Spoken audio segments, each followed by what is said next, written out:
Hey guys, today I wanted to do a video on a recent photo shoot I did with my Leica MP. So here's my Leica MP. It has a 50mm zoom lens on it currently, and it's the same lens that I use for the shoot. Alright, so what film did I use? I used the Ektar 100, and I shot it at the box speed of 100.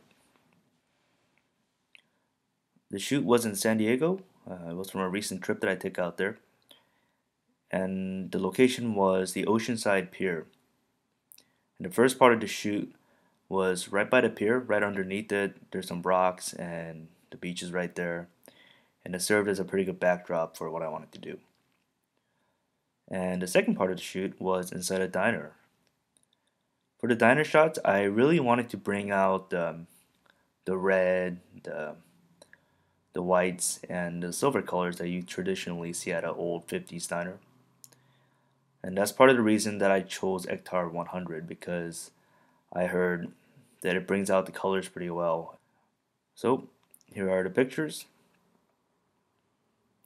Alright, so as you can see, the colors are pretty well balanced, and it did a pretty good job of not making one color overpowering over the other. And you'll also notice that in the diner shots, some of the shots, the skin tone came out a little bit more reddish than I really wanted to, and that is the nature of the film. That is a warning that many people have about using this film for portraits. The skin tone turns out to be a little reddish sometimes. And you could fix it in Lightroom, so it wasn't really a big deal for me, but it's just something that you're going to notice with some of your shots when you use this film. Alright, so another thing with this film. Since I was traveling, I got the roll developed at a local lab, and did a really good job of developing and scanning the film, and getting it back to me.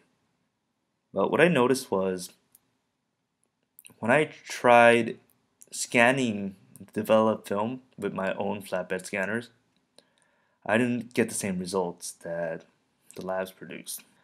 So I tried multiple times to try to imitate it and match it as best I can, but I just couldn't do it. So for the scanning process, I just used my 9000F Canon to scan the film, import it to Lightroom, and try to match the color as best I can to match the quality that the lab produced. But I just couldn't do it, and I spent hours trying to do it, and I think it might have been just the scanning software that I was using. I used the basic Canon Scan Gear software, and I don't think that really does the job for certain film.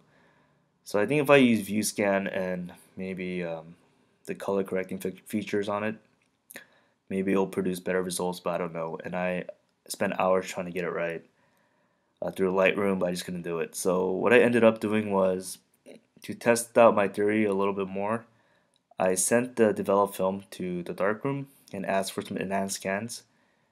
And yeah, they did a really good job. It matched the quality of my original scans.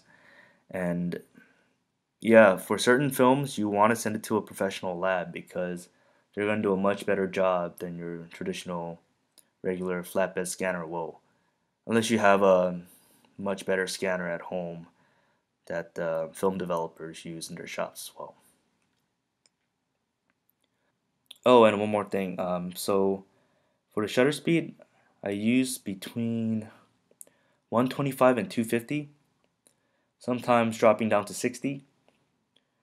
Um, but yeah, I didn't need to go any higher than that for the shutter speed, and it produced pretty good results, so I'm pretty happy with it. But that's really about it. So if you like this video, give me a like, leave a comment. Thanks.